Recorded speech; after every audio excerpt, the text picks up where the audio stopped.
A celebration at USC as the Center for International and Public Affairs is named for the late Dr. Joseph Medicine Crowe. USC President Carol Folt discusses it with us in a rare and exclusive sit-down. People see a name that represents the things they dream about. In 2009, then President Obama presented the Native American historian, war chief, and USC grad the Presidential Medal of Freedom. On this day, a Native American color guard is on hand, as is Dr. Medicine Crowe's son, Ron. It's a message of inclusion for the Native Americans.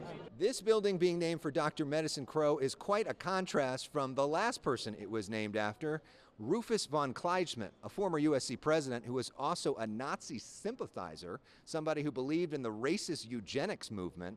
A man that represented division and hatred. LA mayoral candidate Rick Caruso is currently chairman of the board at USC. And now this building represents what the best of America is. Folt first found out about Rufus von KleinSmid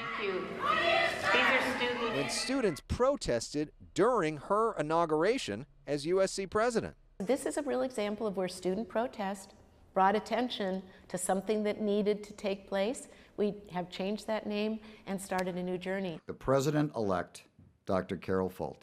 In 2019, Folt took over as USC president as it faced multiple scandals.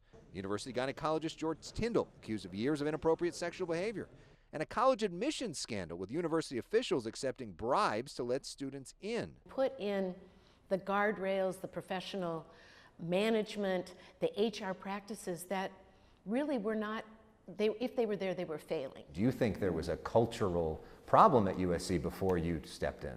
Well, I think there was a cultural problem before, because I think we had leadership that just, failed in setting the right tone, the right standards, the right priorities of what was important. Do you think that this school was maybe too driven by money, and that was part of the cultural problem? I've thought a lot about that. I actually don't know that I think it was driven by money. I think it was driven by innovation and excellence, and you need to get the money to support it.